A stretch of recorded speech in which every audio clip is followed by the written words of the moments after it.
тогда вот приезжал тоже там и со своими служивцами тоже. И, конечно, вот эти диалоги, что там матушки держали так батюшку, что он не мог. Я вот лично сидел с батюшкой, разговаривал часами, их не было вообще в келье. Я сидел, мы с тобой тогда, батюшка, были, ты же помнишь? Их вообще в келье не было, они как бы...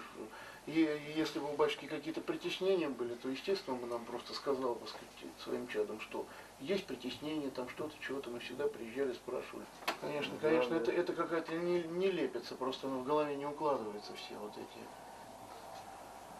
Все высказывания против матушки, просто с той любовью, с которой они... Или вот эти фразы, которые, конечно, мне сложно говорить, но вот эти фразы, которые там говорят, что вот, может, батюшке там книгу там подложили, там, или как-то его насильно. Я же помню, что батюшка лично мне подарил тогда книгу, эту написано Григория Ефимовича, и сказал, что он свят. Да, и нам тоже он подарил, батюшка благословил нам эти книги, батюшка, да. Да, И иконы нам раздавал, да, Григорий Ефимович нового, Ивана Грозного, да. Лично дал и сказал, читайте. Помните? Да. Когда мы приезжали с Державной иконы Богородицы, помните тогда?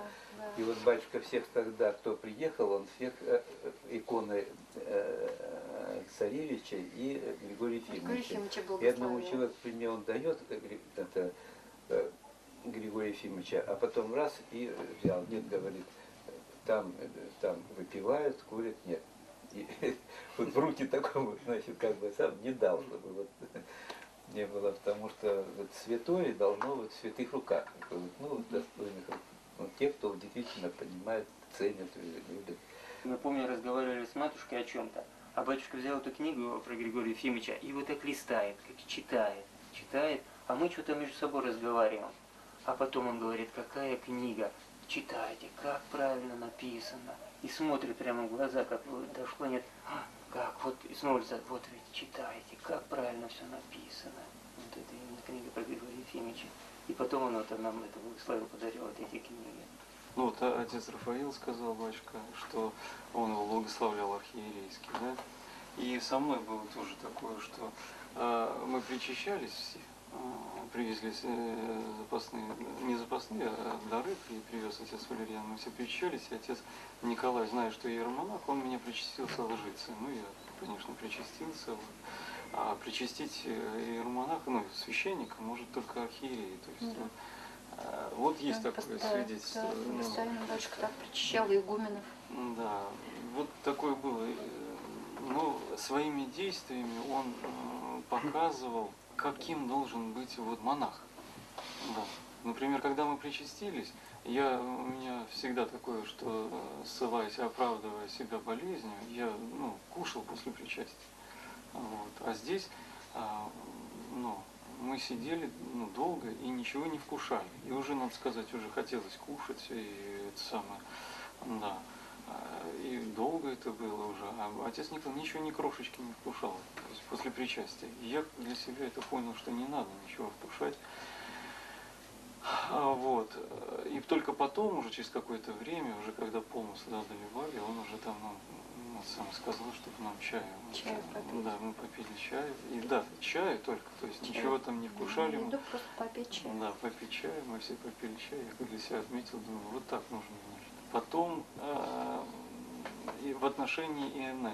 Я, собственно, и приехал за этим, то есть по благословению отца наместника. Вот, я и приехал за этим. И как-то не удалось мне в исповеди выяснить этот вопрос. Как-то непонятны мне были ответы отца Николая. И он мне все время говорил, он какой-то непонятливый, что ты ничего не понимаешь. Но я так и не понял. И потом, там была такая брошюрка, я сейчас даже не помню, что, по-моему, вот это общество за право жить без ИНН, вот, брошюрка против ИНН. И вот мы ее взяли, и я у отца Николая спросил, батюшка, вот там все, что написано, вот это можно верить, вообще там правильно написано или нет? На что отец Николай сказал, да. А там как раз вот, было, все против ИНН. То есть все, как раз это общество, оно очень активное, очень аргументированно все высказывалось. Это вот тоже мнение, это я лично засвидетельствую, что это было так. К Кстати, вот пользуясь случаем, хочу сказать в отношении отца Иоанна Крестьянки. И все вопросы, которые мы задавали отцу Кириллу в отношении, ну, что нужно говорить, писать, что это зло, что это беда, что это не нужно. И потом поехали с теми же вопросами к отцу Иоанну Крестьянкину. Он все это лично мне, вот лично я говорю перед Богом, да, он все это сказал, что подтвердил позицию отца Кирилла тогда.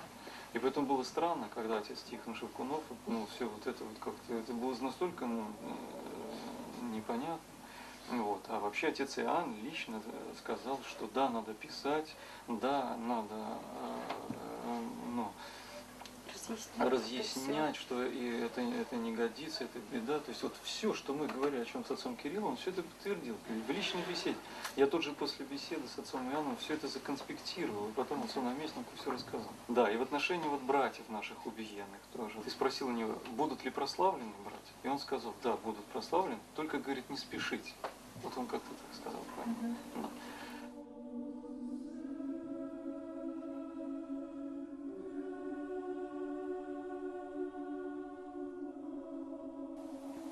Я до сих пор помню, как батюшка нас это вот кормил сладостями. Мы сидели, несколько раз он начинал, то шоколад, матушка, матушка, они ведь голодные, ну-ка сюда, принесут что-то, дадут нам это. Он покорит и снова помолчит, а вот им еще, батюшка, мы уж наелись, и уже не хочется. Потом батюшка начал свои руки кормить просто.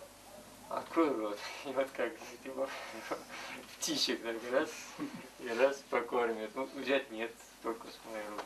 У отца Николая там бывало очень много людей, там миллионы. Вот. И я в свое время, когда тоже только крестился, там, передо мной стал вопрос оставаться, ну, в миру, жениться или идти в монашество.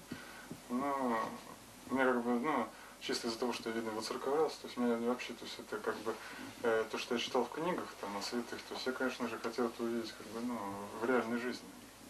И поэтому там, допустим, такой ответ, что там приехал там кому-то из священников, спросил там, ну вот, допустим, это вы меня благословляете как там, на женитьбу или там, значит, на монашество, меня такой ответ бы не удовлетворял. Ну, в то время, то есть как я как бы не видел светости. И просто бы, ну, не поверил бы в то, что это от Бога, от простого священника. Ну, имя отца Николая, ну, конечно, известно не только там в православной России, а во всем мире. И к нему приезжали люди православные со всего мира. И совершенно разных национальностей, это мы все знаем. Вот. И я тогда в 96-м году поехал на Зарю. Вот. И как бы у меня был один единственный вопрос. Ну, я подошел к двери, подошел отец Николай. И я, ну, соответственно, хотел задать ему вопрос, что это, я говорю, батюшка, вот, знаете, вот, ну, мне столько-то лет, такая-то вот у меня жизнь, я хотел бы вас спросить, но тут вот он мне как раз перебил в плане, я имею в виду, прозорливости отца Николая. То есть он, конечно, читал мысли там, ты в Москве, он уже знает, что ты к нему едешь. То есть, он меня перебил, просто говорит, в монастырь. То есть это было благословение на монашество, я даже не задал вопрос. И там что, то есть как бы, ну, видно, то есть как это, он как-то особо, что ли, тогда это воспринял, то есть это мою греховную жизнь, что и люди, которые со мной были, они как бы удивились. Почему? Потому что тогда, ну, там каждый день приезжал там по 100, там, по 200 человек, там, но, отец Николай еще служил. И он, ну, с кем-то разговаривал, кого-то просто благословлял. А мне вот он как раз сказал, что я сегодня буду служить, оставайся на вечернюю и готовься к причастию. И потом поисповедовался после службы, На следующий день я причастился. И еще хотел бы еще добавить, конечно, вот в отношении, тут касается как бы вопроса архиерейства. За год до того, как почил отец Николай, мы были еще на Афоне. И вдруг вот это Иоанн с Камчатки, он едет, значит, как на Афон, и, соответственно, то есть как заезжает к отцу Рафаэлу. И он привозит, то есть как, ну, несколько фотографий. Он показывает, там фотографии, значит, это отец Николай сидит вот в углу, в котором он обычно принимал. Вот, у него в руке архиерейский посох. Вот. Ну и там, и Иоанн рассказывает, значит, историю этой фотографии. Что вот недавно, то есть как вот, бишь, это, значит, позапрошлый год, значит, приехал один владыка, вот, ну, как бы я имя не буду называть, соответственно, вот это ни к чему. А приехал он с посохом. И отец Николай говорит, то есть, как бы, дай посох. Вот. Ну, владыка протянул ему посох, а отец Николай говорит, я архиерей. И вот это сделали несколько фотографий. Да, вот удивление было совершенно другое, когда через год отец Николай почил, мы узнаем, что отец Николай архиерей. То есть там-то он как раз и не шутил, когда делали фотографию. Эта фотография, ну, она как бы это, я как раз ее там в Салониках это и распечатал по благословению отца Рафаила, ну, каждому из братьев, чтобы никому не было обидно, чтобы у всех было 15 человек, то есть это, ну, наверное, видели эту фотографию. Да. Ну, то есть это... Вот опять мы возвращаемся к тому, как мы видим этот мир. Батюшка, например, после молитвы мы молимся, читаем правила. А батюшка потом поет «Исполает и деспота». Все ему подпевают, но это же не просто песенка какая-то. Двумя руками благословляет. Священники, как вот при встрече, Христос вот рука руку, плечо в плечо. Батюшка благословлял отцов. Это было постоянно, ни год, ни два, не только в моем присутствии. Батюшка причащал отцов сам, ни год, ни два. И что ж он уже говорит, вот примите от меня как от архиерея. Ведь он же понимает, что мы церковные люди, мы знаем язык церкви. А получается, что мы язык-то церкви, а не знаем. И вот книжка вышла батюшкина «Слово жизни», там, где его портретик предваряет. Сколько у калитки он благословлял. Мы отпечатали, я уже не знаю, сколько тысяч экземпляров. И батюшка раздал. Вот сколько было при мне, он открывал портретик и говорил, вот это кто? Батюшка, это вы. Ну а кто это я? Это вы. Батюшка говорит, это архиерей. У него посохов только в келе 4 посоха. Потом очень многие батюшка снимал же вот прещение, которое может снимать только владыка. Он снимал это отцам, духовенству, монашествующим. И говорил, когда очень многие были прещения незаконные, он говорит, напиши прошение к владыке. Прещение незаконное, служить вы можете, напиши прошение к владыке и скажи, что я благословил служить. Батюшка вымыл мою грешную душу. Вот. Я поехал к батюшке в 92 году, будучи мирянином. Вот. У меня тоже был такой как бы, выбор. Вот. И батюшка благословил монастырь. Вот. Мне, конечно, очень было трудно после такой жизни порочной. Вот. И я много раз приезжал к батюшке, на раз 6 так, за все вот это 11 лет. Вот. И большие скорби были у меня, конечно, искушения.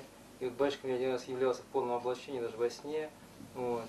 И утешал так вот, благословил крестом. Вот. И, конечно, после этого душа просто возрождалась, и искушения все проходили. Вот.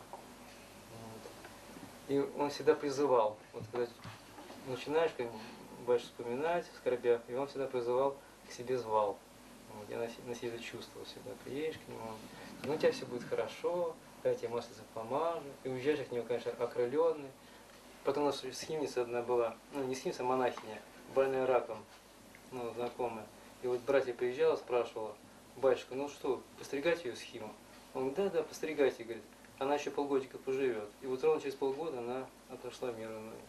Вот такое свидетельство было. И вот при мне тоже многие приезжали люди, я видел их души, вот они просто просветлялись. Их какие-то унылые, там даже вот, бывало там какие-то искушения, ругались там вот, перед тем, как вот в лодку садиться там. Вот. А от батюшки уже все такие, идут такие все сияющие просто. Ну, слезы на глазах, такие умиления просто. Вот. Такой был великий старец. Своей благодатью всех вот возрождал.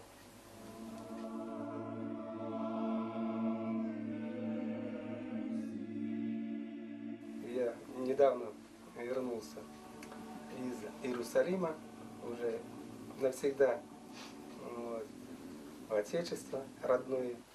И это тоже, видимо, промыслительно. И я